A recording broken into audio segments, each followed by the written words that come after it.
Hey guys, this is Dr. Watson coming to you from my garage, and this is a rice cooker. If you're looking for a quick, easy way to sterilize your mask, you can simply set it in the plastic basket without water, and you turn on the rice cooker.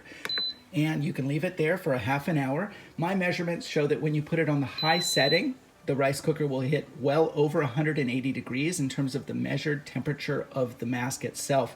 Some things online tell you don't put the mask in a place where it touches metal, so you can insulate it in another way. If you take out the plastic basket, you could possibly put several masks inside as long as they're insulated from the metal. And also remember, there is a metal surface on the top of your mask that can get incredibly hot, and you want to make sure it cools down before you put that on your face.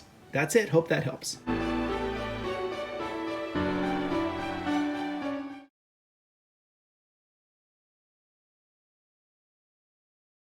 In a world where disclaimers are boring one man... Excuse me, Mr. Movie Trailer Voice Guy.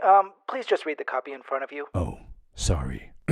This video is intended to give you informative, educational information. It is not intended for you to self-treat or diagnose yourself or your family.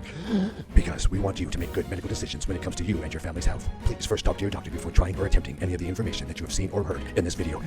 Thank you.